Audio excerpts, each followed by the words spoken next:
Welcome, one and all, to another episode of Real Thoughts and Conversations, where your thoughts can make our conversation. So let's bring on everybody to the stage because we got a really good show tonight. Oren, Mr. Hamilton, how we doing tonight, fellas? Doing All amazing, good. brother. How's everybody doing? Doing well, gentlemen. All right. Good. So look, we're at the end of November, but that doesn't mean the men's mental health talk stops. Okay. But on top of that, I do want to add in that what's today? Thursday. I believe yesterday was International Men's Day, Okay. where everybody just show appreciation to the men. I've seen it all on my Twitter feed. You got to tell me about But, that one. That's new to me. yes, I do. But here's my actual first question. We're gonna do two mental health questions and then one more question to end it out for tonight. So here's my first question. What part of yourself do you feel you have to hide to be strong? That's a good question. You be coming with them bangers, brother. Wow, I'm telling you, like when I tell you, I got these loaded up and ready. I love it. Like pre-show, I had to pull these up. I'm like, wait, I had some bigger question for the next one. I love So, it. Mr. Hamilton, you go first, brother. And I'm not trying to take over. Anthony, just you go first because I'm gonna need you to repeat it again for me. Go ahead, Mr. Hamilton. Yeah, I was probably gonna say, age. I just look at, most men. I'm 32. Most men are in the second career by at least age 40. So I'm like, I'm still kind of young, but still get the job done. But just based on career wise, most men are, in their second career by age 40. So just that part of me. All right, repeat that for me, brother. I'm gonna need that one more time. That question. No, yeah. You're good, Mr. Hamilton. Yeah. I need Anthony. Repeat that for me one more time. That question. Oh, the question? Yes, sir. I got you. So, what part of yourself, or parts, if you have multiple, what parts of yourself do you feel you have to hide to be strong? Wow. So I got to go in real quick. I literally was having a conversation with someone earlier about this, and the deep part about it is that whenever it is, and if ever we are, meaning we as men, want to express how we feel about something, we have to hide it. And I hate to say that we have to hide it because a lot of times, depending on who we talk to, it gets used against us. We hear it come back up at a later date in a way that when we were being vulnerable, so to speak, we were trying to be transparent and be present in a moment, but it has an interesting way, man, how it comes back around, you know, later on down the road. So I would say probably sometimes sharing how I may feel about something, my particular perspective on something that goes a little deeper than just something surface. So most of the time in those moments, I'll just choose to just say nothing. But it also depends on who I'm talking to. So the old saying, if we are either provided a safe space, then we can vent, we can share. It kind of takes me back some years back when I was a part. I'll just say I was a part of, even though I was leading it, a part of a men's fellowship at a church that I was going to. One of the most important things that I used to say when we started out was that after we opened up in prayer, if it was anything that anybody had on their heart and they felt willing to share it, know that this is a safe space. And like in Vegas, what happens here in this room stays in this room. And interestingly enough, ever so often somebody would share something that I had no idea, to myself, that we as men carry what we carry sometimes and are hardly ever provided that safe space to unload. So just saying that to say, man, being able to provide a safe space to be able to vent, but not having that safe space is something that we hide and that we hold, or that I hold, in order to be able to save face. So hopefully I answered your question. You did. I didn't think your response would be that short. I thought you would have took like the next 10 minutes just to answer that one question. Yeah. But I mean, look, it's a short, concise answer, and I love it. Yeah. So for me, if there was a part that I feel like I have to hide to be strong, I honestly don't know, because I think I stuck myself with this question. Okay. So I could probably say one thing I would have to hide for everyone, for me to be strong, is maybe like my empathy or my sympathy from people. So, or empathy, sympathy, consideration, those all kind of fall in the same line for me, but I know they don't all mean the same thing. So So if you've been around me enough and you know me, you know that I don't say I enjoy it, but I give everybody the benefit of the doubt because I'm not them. I don't know what they go through on behind closed doors when they're not in my face. When I'm not with them, I don't know what they go through. I don't know what's in their mind. I don't know. So I like to give people the benefit of the doubt to be like, hey, you know what? This person must be having a bad day. Hey, you know what? This child must be dealing with something difficult. They don't know how to maneuver it, but I want to help them. Hey, Mm-hmm. this person may not be dealing with whatever, but I'm going to show them that I care, and I'm going to be that one person to be like, hey, you're welcome here. Hey, Mm-hmm. you know that I like your presence. You know that I like it when you're here. So that way, when they leave out, it's not like, oh, nobody cares about me, nobody likes me. I like to I like to make everybody feel welcome Mm-hmm. and make everybody's thoughts and feelings sound like they matter and feel like they matter. That's big, Because man. I personally, I don't want to be that person to where you tell me something and I verbally tell you I don't care. Or Right. I verbally tell you, you know what, just go sleep it off, go drink water. No. Yeah, yeah, Like Yeah. people actually have to get their feelings out yeah. for them to fully express what they're feeling. Sometimes people can't talk about what they're feeling. They can't fully express what they're actually feeling inside their bodies. Yeah. You know, some things can't be explained. So I want to be that one person to be like, you know what? I understand. I'll give you a little bit of grace this one Mm-hmm. time, Mm-hmm. but don't be comfortable in it. You got me looking for my notes, man, because my notes that I had taken, or actually I found them. That was what I wanted to talk about when we were dealing with the men's mental health. Is right to what you're saying, and hopefully you don't mind me chiming in real quick. But Yeah, the go ahead. difference in empathy and sympathy, and I'll just read real quick, just a little bit Mm. of the two or three of the major differences. So to be empathetic is to show feelings with activity, being active in Mhm. showing it, versus sympathy is a little bit more passive. And I'm just reading off these notes that I got off of Google. I could go into my own head, but also understanding someone's feelings as if they were your own is empathy. And what I hear that you're sharing is that you seek to provide a level of sympathy if you may not be able to relate. But that also, if you're able to relate, it sounds like you also seek to provide a level of empathy. And like I said, I wasn't expecting to use these tonight, man, but you really hit the needle on the head right there. That is something that and I salute you on that, because that's something that not many people do. They don't meet people where they are and provide that safe space for people to be able to share and talk.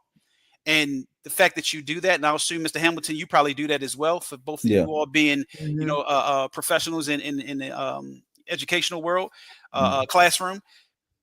I'll assume you gentlemen have students that come to you ever so often and say, Mr. Hamilton or Mr. Greenfield, whatever the case may be. And you may have something else that you're doing, but you stop and you give them however many minutes or however many, you know, whatever, you provide a space for them to be able to share so that they don't take that to the next class or they don't take that into the next situation. So I appreciate you sharing that, man. Like I said, I wasn't prepared to share these notes, but when you hit Yeah. that, you made me think about the difference in empathy and sympathy, that many people don't understand the difference of the two. And I didn't give it as just due by reading it. But it is a significant difference, and it's important to know the difference of the two, because you could be providing one versus the other, and the person is in need of one over the other. So it's important to be able to be present. So salute to you, Anthony, with that, man. And look, my students know that I do it every day. Just don't tell Miss Edwards because I've definitely lost a few. Like I've lost a good chunk of lesson time doing that, Yeah. and like I always do it. But I'm not saying I'm mad at myself for doing that. It's like I'd rather show the kids that I care and Hmm. that school is not only important, but it's so much bigger than just school It really is, because man. Mm. everybody has problems inside and outside of school. So, Yeah. and people are going to say, oh, you can just go to a professional. Oh, just push them away and send them to this person. No, stop telling them that. Uh, I, Listen, I, I still would like to help people as much as possible. I Yeah. think Most definitely. I was about to say, Mr. Hamilton, I know you got something. I'll say this Yeah. last thing. I don't know if I said it on this platform, but I know I said it on one before. Me being in the field of counseling, therapy, life coaching, all of that. I always say that if we really, as just everyday people, lent a ear to one another, people such as myself wouldn't have a job. And what I mean by that is individuals would not have to pay for therapy or pay for counseling if we really were better friends and better family. You know, a better support system within the communities that we are a part of, or better support systems within the families that we are a part of. So that's the biggest thing I want people to take away from what I'm saying, is that we need to show more empathy and sympathy to one another by sometimes just being still. Like you just said, Anthony, sometimes allowing ourselves to be inconvenienced, not always be so ready to get on to the next thing, and stop for a moment and say, you know what, man, tell me more. You know, I clearly I see that you got something going on, and literally make them comfortable by like showing that you're willing to stop what you're doing. We have no idea. And I can tell you this from a professional standpoint, meaning a statistical standpoint, more lives could be saved. And then I'm saying it in the literal sense, and also man, I'm lost for the other word for the moment, but in a figurative sense, if we just stopped and listened. If we just tuned our ears in a little bit more to one another to say, you know what, whatever you have on your heart, whatever you have that you feel as though that nobody's willing to listen, I'm here. Talk to me. So salute to you, gentlemen, for the fact that I know that you guys do that, and probably sometime take up more time doing your classroom time than need be. But kudos to you, gentlemen, to be those type of teachers that y'all are. Yeah, we Mr. try Hamilton, to be there. Say before you move on. Yeah, I mean, we just try to be there for the students at the end of the day. We try our best to it's almost like I remember I cut hair for a year and a half back in Virginia. So when they say when you're a barber, when you cut hair, you're almost like the counselor, almost like they're in your face talking to you, so you're hearing what they're saying. That's how students are when they come to us, they're in our face, telling us the problems. We have to be like the counselor right there. So we're their parent when they're at school, Yeah, like a trusted community figure. yep. Sort of. Yeah, So Well because said. I can definitely name. I'm not gonna say them, but I can name a few students who they want me to go to their after school like sports competitions. There was one girl that said that she goes to like a travel team and they travel to like state to state, and she wanted me to go. And I'm like, who's gonna drive all there? Who's giving me gas money? Yeah. If you give me gas money, I'll go. Yeah, I'll go. But then there were also times to where I've had students come up to me and they tell me like their relationship problems. And they'll be like, oh, well, I don't know what to do about this girl or this boy. I don't know what to do. Mr. Greenfield's so confused. What should I do? What? And I'm like, I remember when I was in middle school and I felt these things. So now it's just like a full circle moment for me. And it's like man, I actually this is one of my best works. So actually staying on the topic of emotions, I actually want to know that for the second men's mental health question, what emotion is difficult for you to express and why? So I'll say it again for the viewers and for my panelists. What emotion is difficult for you to express and why? Let me start off with this one. I'll go ahead.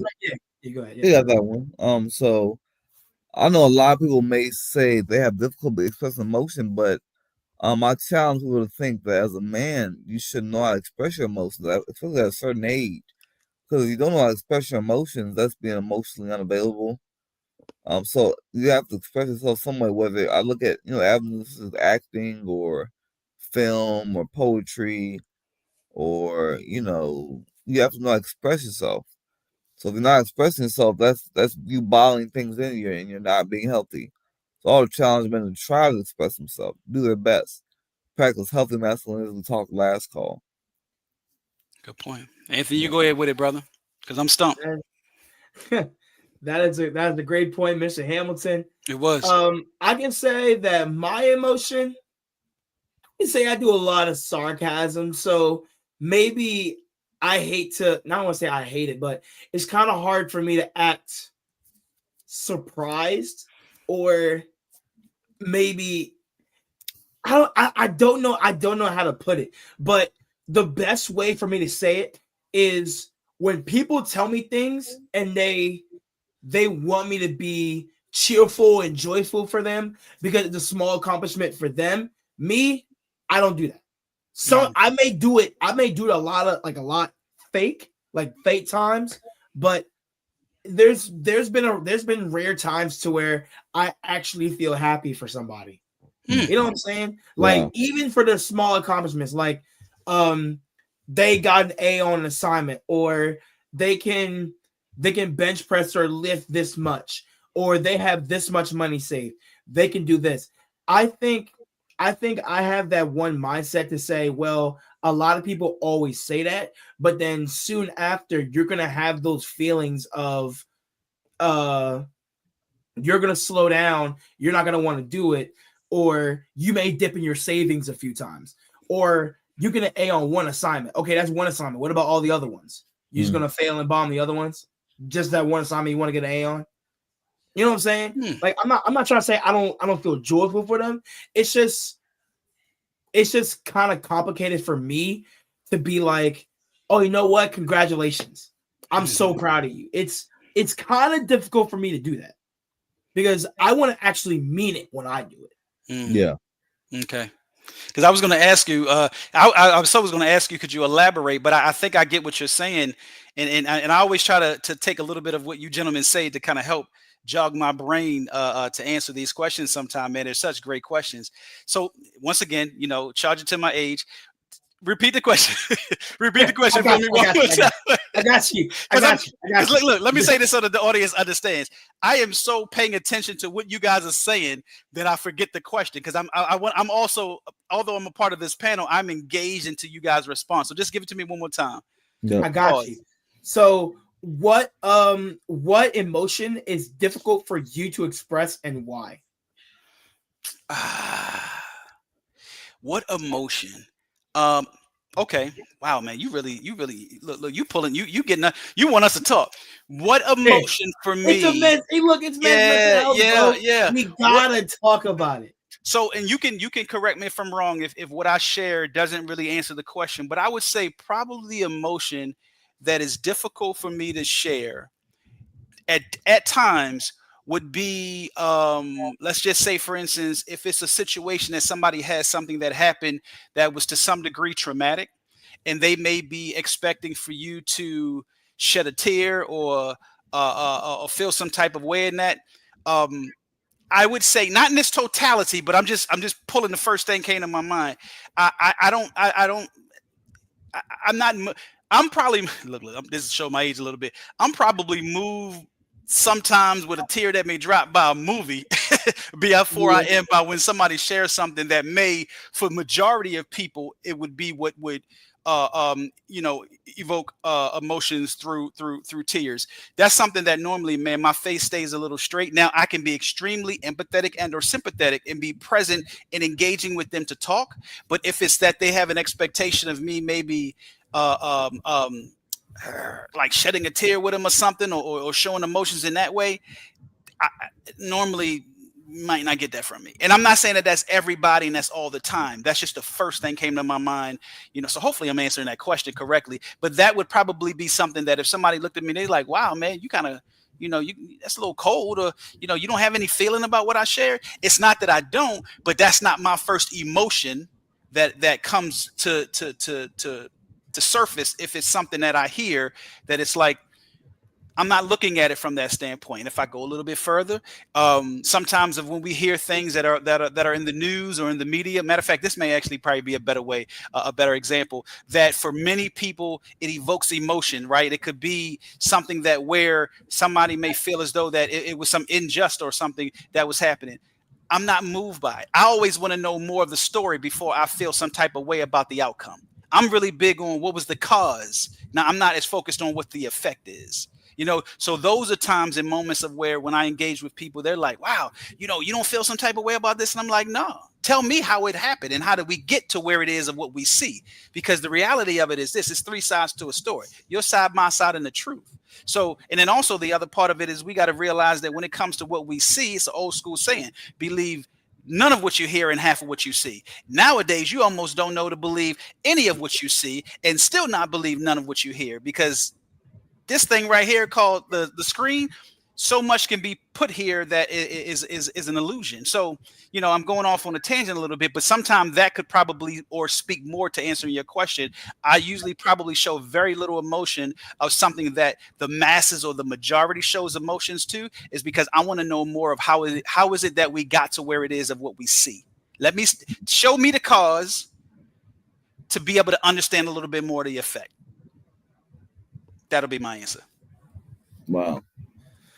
That's powerful stuff. That's very powerful. You did say something that I wanted to talk about. And hey, listen, my young brain it's kind of escaping me right now, or maybe it's because I have a million things running through my head right now. But it was the point when you brought up. Oh my God, when was it? It was the point of when somebody's telling you something and maybe your first emotion isn't that emotion that they wanted, but you had another perspective or another viewpoint on it. So I want to talk about that real quick. Okay. And say that I came to terms with whoever is telling me something, whatever news, whatever it may be, whatever emotion they want me to feel is what they expect me to feel. Yeah. So like if someone wants me to feel joyful, feel pride and congratulate somebody, and that's not my first response, sometimes they'll look at me like I'm wrong. Yeah. Or they'll be like, "Oh, well, why don't you feel happy for me? Why do you have that look on your face? Why is all this?" Well, it's because that's not my first emotion when you tell me that. Yeah. Or maybe it's like, "Hey, I had this person die on me. Oh, well, I'm sorry for your loss. I feel bad for you, but I can't give you sympathy, or I can't give you, I'm so sorry for them because I didn't know that person. That person knew you, and I don't have the same connection as you did to that person. To that, so exactly. I can't give you the same thing that you're looking for. Yep. So if you want me to cry with you, I'm not that person. No. Wow. So that's what I want to talk about. No, so what you just said is that you literally put more meat on the sandwich. That's exactly what I'm talking about. You're right. I'm right. Yeah. I don't know how. And Mr. Hamilton, I would personally love to hear your contribution to what it is that Anthony is opening up more of, because that is something that man. Like I always say, the old saying, charge it to my head, not my heart. If it's that I'm not giving you what you expect, but don't expect me to give you something just because you want it. I'm that type of person where I'm going to meet you where you are. Yeah. I'm going to show and share the love that it is that you're possibly in need of, but I'm not going to have a pity party with you. I'm solution based. Let's figure out how to get somewhere to where we can, to where either we and or you or whoever is in need of healing. That's I agree. And that's discussions needs to be had, with people, especially in our community. We already have so much going on in our community. So, I know you all probably heard lately saying the phrase going around, hold them accountable. You have to hold people accountable nowadays. Biggest takeaway. So, and in doing that, you have to say, okay, I'm not gonna give you what you want. That's your problem. You have to fix that. Get some help to fix it. But I have my own problems I'm dealing with. My slate may be cleaner than yours. I don't know. But at the end of the day, you have to deal with your problems head on, and get yourself together. Man, brother, and look, Anthony, if I could say this one thing before you go into the next, is to kind of come alongside with what Mr. Hamilton just said. Accountability, man. Yeah. Oh, brother. And when I say accountability, I mean seriously holding them accountable, saying, look, keep like a written tablet. You did this. Accountable. You gotta hold them accountable. Yeah, because people will try to get over on you and scam. And you're even meaning from that end, like hold somebody accountable. Yeah. I got you. Yeah, it's rampant throughout our community. Yeah, man. It's rampant. So that's what we have to do. Accountability is one of the kryptonites that many people suffer from and are challenged by, because at the end of the day, they don't want to face that man or that woman in the mirror. You know what I mean? They don't want to look themselves in the mirror and realize that when it comes, I let myself go. I did this. I did it. It's like you did it. We're all here. We all see it. Yeah. And we can be here to aid and assist you Yeah. to get from point A to point B, as we ought to be, when it comes to providing aid and assistance to one another. But I got to add that extra A to what you just said. We can aid and we can assist, but we got to be able to hold you accountable. Yep. Got to be, and you got to be able to take it. You got to be Yep. able to accept it. You got to be able to say, you know what? Okay, because look, you guys are athletes, right? If I Yep. remember correctly, I remember the two of you all speaking to this. And I don't know, and I know also, I know our age is different, so I'm dating myself when I go back to those coaches of yesteryear that was not gonna pamper you, was not gonna pat you on the Yeah. back, was not gonna tell you good job when they know that you didn't. That's the other part of what helps us develop, is to not be expected to be celebrated. You can't When coddle you someone. can't coddle, man. Come Yeah. on, brother. You cannot Cannot. coddle Yeah. someone. Right. I always say stop. To me, one thing, and I don't want to run off on a plug, run off, on a tangent, but that rewarding for no work put forth has been what has been a detriment to me to where it is that society is today. I Yeah. think I shared it before on this platform. If not, I shared it on another. And I Go see ahead. what you're saying. Yes, because I look at it like this. Good. You brought the sports point. Good point. Because we have. I know Mr. Greenfield's a coach. I'm a coach. Hmm. I coach Hmm. college golf. And I coach semi-pro baseball, high Hmm. school basketball. Could coach middle school baseball and basketball. But I know for a point, from a coaching standpoint, like you were saying, we have people out there who don't put in the work at all, bare minimum. They can get by. Say, I'm gonna make the team. They think they're all good. They're not. They're not doing anything. They're off season. Check on them. What are you doing in the off season? I'm doing nothing. Not Yeah. getting ahead. Not doing anything. It Yeah. shows. They don't make Yeah. the team. They're doing Yeah. horrible. The grades are horrible. They're. You can know. You know that when you're a coach. You know who's putting the work. You know who's not. You can tell, just like Yeah. you all as teachers can tell who studied and is prepared when they show up on any given day for class, right? When Mhm. you were talking, what came to my mind is the fact that we live in a day and time, and I've said this before, we live in a day and time where everyone is celebrated and congratulated as though they're special. It's 7, 8 billion people in this world. You Yeah. are not special, as though everybody needs to focus on you and Yeah. give you the attention that your mom or dad either did or didn't. Your work, your hard work, and your efforts are not always going to be what puts you in a position to experience or obtain success, but you still ought to put forth the work nonetheless. So, just real quick, Anthony, if I could chime in, I want to say this one thing to when we were talking about mental health, and you made me think about something. I wonder, so if it's okay, man, I want to kind of put somewhat of a question slash statement on the table. How much Mhm. of men's mental health is negatively affected in today's time by way of so many young men that either play sports, were expected to play sports, or either expected for the outcome of their years playing sports were to have a trajectory or outcome of professional, right? But that they didn't, but because they had so many people telling them that they had so much of their mind thinking that they would, but then when reality settled in and they came to a place of understanding how hard it is, and that really it's a very narrow road of people that are able to make it to that discouragement, hardships, mentally and internally, plague them in their younger years as in moving into adulthood than not. That's something that I just wanted to say. I wonder if that could also be a part or a major part of what affects men's mental health in today's time more than ever, because many young men get into sports, and every young man to some degree expects to go pro, but then the reality of what that looks like is different when they get closer to um the outcome of what their years of playing sports. Could that be, do y'all gentlemen think that could have any effect? Yeah. I do because let's because the reality is, I'm gonna be honest with me. So I'm gonna give myself an example. Give myself an example of others. So I've made it to pro golf, um, pro baseball, semi-pro basketball, traveling basketball league where there's G League. That's only because I've been playing. Also, I'm playing sports past. I've been playing sports since I could walk. I've been doing that a long time, and I don't expect everybody to have the same story as me. But I've been doing that a while. Team, I've been practicing, putting in the work. I work, and Mr. Greenfield. I'll tell you this. I know me and Mr. Dixon. We playing baseball over the summer. Like over the summer, we're playing baseball. And we're Mhm. thinking sports year round. We're coaching.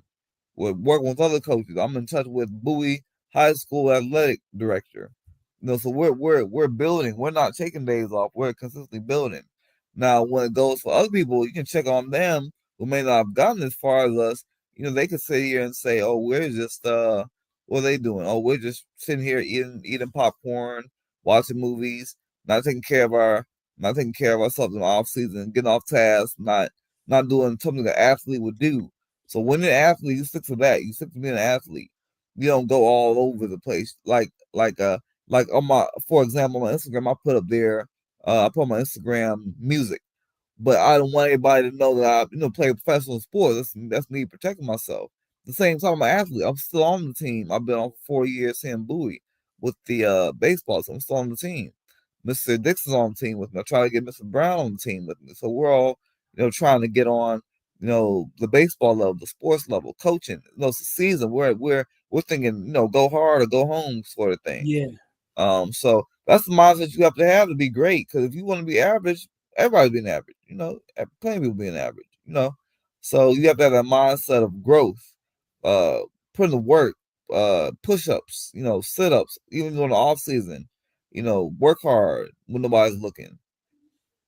So That's a good, hey, look, that's a good explanation. But Oren, I did want to have a different kind of, I don't want to say a different one, but I kind of want to have a different way of asking your question. Mm-hmm. Instead of being like family related, could it also be people you've been around, maybe your community, maybe people like you see on an everyday basis, or people that ran into you when you're at the store or something?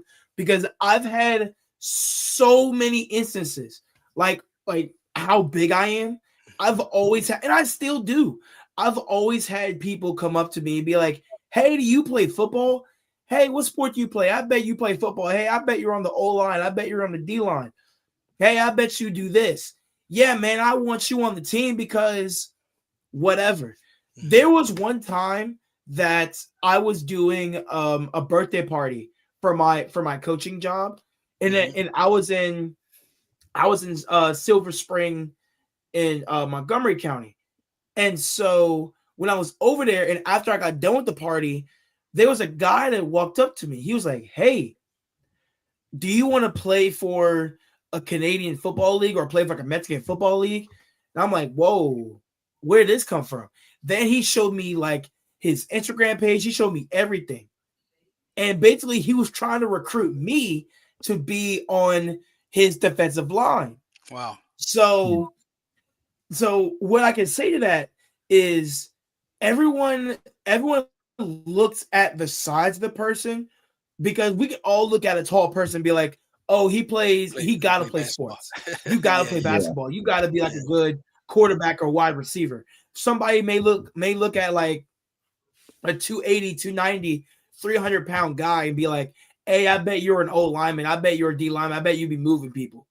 Or some people may see like a really strong person or a really built person, and they'd be like, "Hey man, I think you wrestle. Hey man, I think you're like a linebacker or something. Or you're this. Everybody puts the certain stereotypes onto sports positions. Yeah. And even with the panelists and people at home, ask yourself this: if you saw somebody that was tall, somebody that was strong, somebody that was just big in general, and somebody who was just quicker, agile, not fast, but quicker, agile, could you point them to a position in sports? Just any position at all?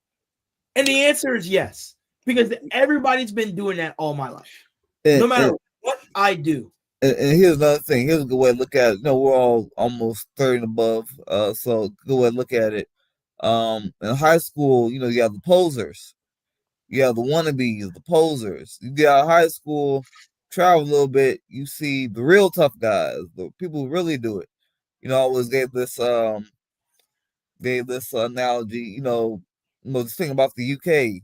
The men out there, they maybe work on a shipyard, fight. You hear about some boxing, fighting, Boston and New England. Those are real tough guys. They're out there working.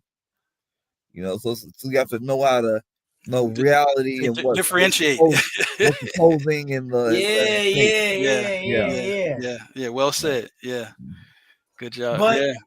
but I do want to wrap up tonight's show with one more question. Mhm. Mhm. Um, I'm honestly contemplating if we should do a show next week because next week is Thanksgiving.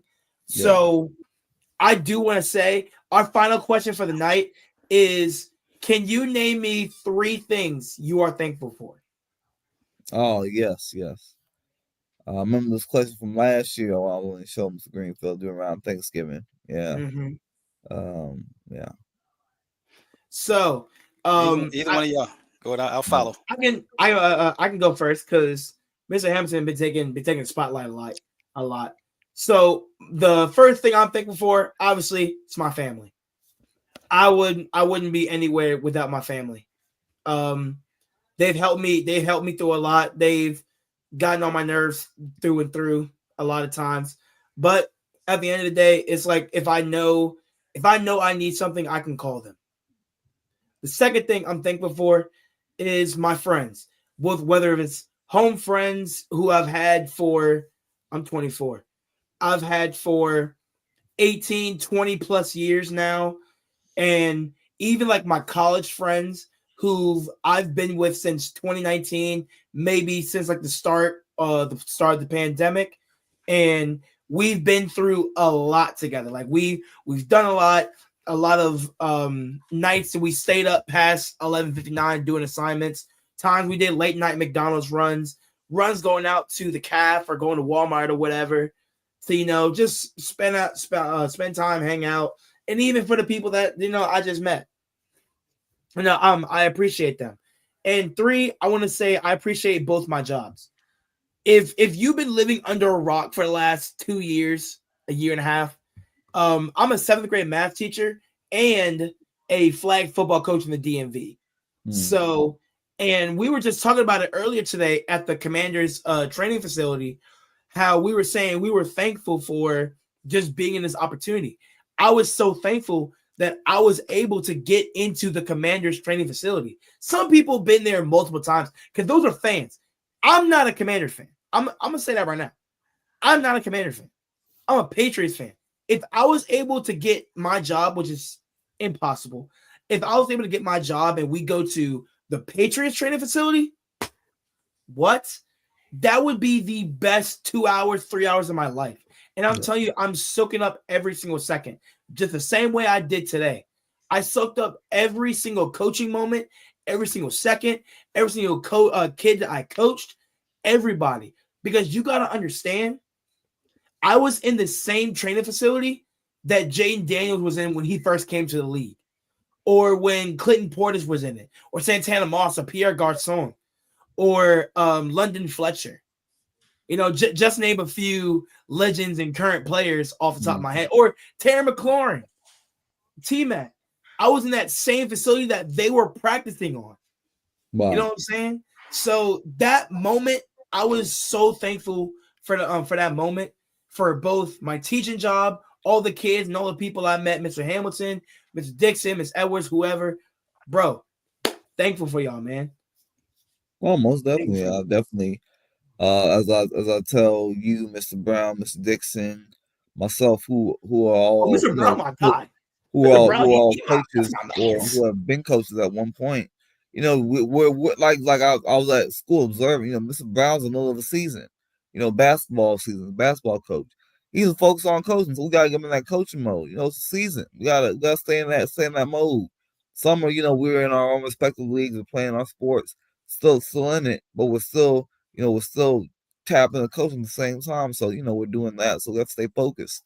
Also. Definitely. So go ahead, Definitely. Mr. Hamilton. What are you thankful for? I'm thankful for honestly, I'm gotta be honest, thankful for a job. Today's climate, I'm just thankful for professionalism, being professional. Job, I'm thankful for relationship with God and thankful for my wife and thankful for friends and family. That's what's up. That's good. That's That's good. what's up. Yeah, yeah. Well, for me, Or what are you thankful for? First thing comes to my mind, man. I'm thankful for my salvation, man. I'm thankful for my Lord and Savior Jesus Christ, brother. Um, that's the number one most important thing that I'm thankful for, because without that, I'm lost. Without that, I have no purpose. Without that, I have no destination. So that's my number one thing I'm thankful for. It's really everything else kind of falls below that. Everything else I'm grateful for with everything else, but I'm thankful for and grateful for that. Um, to just answer the question with the cliche things that granted some of what you gentlemen mentioned and which are very true, I'm grateful, I'm thankful for, but for my other one would be sanity. For the ability to be able to experience things in life and not lose my mind. To be able to be centered, to be able to uh, um, you know have somewhat of a safe space that I can recalibrate, is what I'm thankful for. Because the older you get, you learn that life has a very ebb and flow, like peaks and valleys, pendulum swing, and sanity is extremely important to be able to hold to, because anything at any given time can change. Like I said, for me, salvation, because it lets me know that I am not who is in control. I have to be able to know how to relinquish the things that I think that I actually have control over. It could be people, places, and things.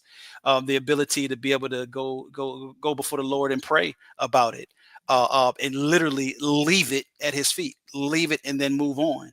So those are the things that I would say I'm grateful and I'm thankful for, because like I said, man, the longer you live and the more you learn that really we do not control much of anything, but we work so hard at trying to, is when that comes to mind and comes to an understanding of what that really looks like. You can push back, sit back, strap in, and go along for the ride. So that would be for me. And I wasn't trying to be deep or philosophical or anything heavy, but that's just the truth for me, man. I'm grateful for all of the things like you gentlemen mentioned, family, work, all of those things. But what allows me to be able to be present in all of those areas, even sometimes when I don't want to, is to the things that it is that I'm thankful for. Because I'll assume you gentlemen, and I know I go through it as well. There are times that you guys may wake up, maybe didn't get the best sleep the night before, and you're like, I don't feel like this today. You know what I mean? I All don't the feel, time. I'm just saying, you know what I mean? All the time. Or either you're Yeah. trying to juggle, how it is to manage bills. Mr. Hamilton, I know, like you said, you live on your own, Yeah. you're approaching marriage, so all of those things, man, that come with life. Anthony, you're at a place of trying to figure out what that looks like in the very near future. So Mhm. for me, when it came to those things, because I was once where you gentlemen are, it's like, okay, how much of it am I going to try to make sense of when sometime it doesn't make sense? How much of it am I going to trust in the process and find out what part that I'm meant to play in the process and play my role and stay in my lane? And Yeah. I'm not to be preachy, but I'll just say this real quick. A prayer that I used to pray years back, and I probably need to get back to it, is, Lord, show me how to stay out of your way. For real, for real. Show me how to obey and get in my lane and stay out your way, so that I can be able to see what it is that you have for me to experience. And it always doesn't have to be something that is so grandiose. It could just be peace of mind. And for me, a lot of times that's what it is, to be real with y'all. All When we right. have food, shelter, and clothing, what else do we really need? Don't get me wrong. We wouldn't mind having something warm to lay up next to. You know what I mean? We wouldn't Yeah. mind. You know what I mean? It's Yeah. some things that you wouldn't mind having. But the reality of it is where are you right here? Where are And you? Where are you one right other here? thing I wanted to add, I think this is important too. I was having this discussion with someone when it comes to mental health, and this is just my personal thoughts. I'll leave you all with this. Mental health. I was my thought process on mental health. Unless you're a licensed, this is for the audience. Unless you're a licensed therapist or someone in a faith-based community, I would say stick to those people for mental health. They'll point you in the right direction. Now, if you're going to your neighbor who's doing the grass and say, "Hey, can you be my counselor?" That's not how it works. Faith-based or licensed professional for those watching. If you need assistance, get your mental health together. Yeah, If I can real quick, I ditto yeah, that yeah, 2 times, yeah. because you couldn't have said it any better. Yeah, I think because this is a new topic, mental health. We had mental health. People are like, what is mental health? I don't know what it is. They don't even know the practice. Counselor. They don't know counselor just means social work. Another word for social work. This is news to them. So they're like, what is language? So Man, they need to know. you speaking to it, brother. And I'll say this last part just to kind of piggyback on what Mr. Hamilton just said, Anthony, before we throw it back to you. It's refreshing to hear you say what you just said, Mr. Hamilton, because in my years within my field of counseling, 30 plus years, man, I always say, being a Christian, right? And for me, Yeah. everything has always been faith-based. Yeah. It's been where I try to share with people, you really have to be careful of who you confide in.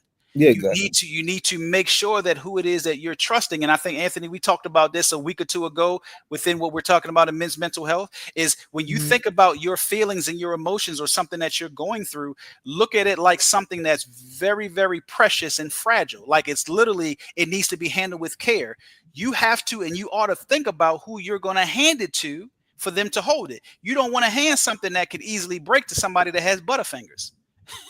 You know what I mean? You want to hand it to somebody that at the end of the day, they know how to hold it properly. Let me make sure I say that, as well as know how to set it down. If they don't know how to handle it, that's a whole nother conversation. So thank you, Mr. Hamilton, for saying that, because a lot of people miss that, man. Yeah. A lot of people miss that. And it's paramount when it comes to the health of the mind and health of the heart. Yeah. Yep. Anthony, right back at you, brother. All right. Well, it has been a great episode for tonight. Like I said, everybody has to. I'm gonna say you have to be thankful for something, but everyone has something to be thankful for. Yes, sir. That's a better way to say it. Everybody has something to be thankful for, no matter what it is. It could be indirectly, it could be directly, it could be something you see every day, it could be something that you are personally thankful for, but it doesn't matter. Everybody has something they're thankful for. And just like Mr. Hamilton said, men's mental health isn't talked about a lot. Around June and November, maybe you'll see some posts about it. But we need to make men's mental health all year round. Yeah, man. Because so many times when I scroll on social media and I'll see, okay, people don't care about men's thoughts. The minute a man says something, he's automatically called racial slurs. He's automatically being bigoted, or he's being named all these crazy things. Like, men will be called everything but a child of God from the minute they walk outside the house to the minute they walk back in. And that's why men need safe spaces. That's why men need peace, because they need a home base where they can settle down. Yeah. Men need a good space to where it's like if they walk out the house and they have 5 million people call them crazy names, but then they come home and they have people calling them crazy names, there's no safe space. Yeah. You can't have a safe space in your house, or no, you can't have a safe space out there if your safe space isn't even in your house. I hope that makes sense to all my young viewers. So remember that when you guys go to work, when you go to school, when you go to your friend's house, when you go to the basketball court, you go to a football practice, whatever sport activity you go to, please make sure that you are at peace when you do it. Wow. Because if you're not at peace at home, what makes you think you're going to be at peace over there? Because you're going to bring that chaotic household, that chaotic feeling in the house over to wherever you're going. You're dragging it out places, and now you're spreading the chaos everywhere. Yeah, man. Have peace and stability at home. Yeah. Please, everybody check up on a male figure, a brother, a father, a stepfather, a barber, a grocery worker, whoever it may be. Please check up on them. See what's up. Talk to them for a little bit. You don't got to talk their ears off. Just ask them a simple question. Hey, how are you? How you doing? Yep. Yeah, hey, how you doing? Hey, is everything going okay? And mean it. Please mean it. Don't just go over there because I said to do it. Yeah. Go over there because you actually want to. That's why I said check up on one person. Yeah. Whoever you want it to be. Yeah. Okay? But that's our time. Those are my final words. Yeah. So everybody, please stay tuned. We may have an episode next week. So everybody, please be safe. We'll see you guys later. All right. Have a good one, everybody.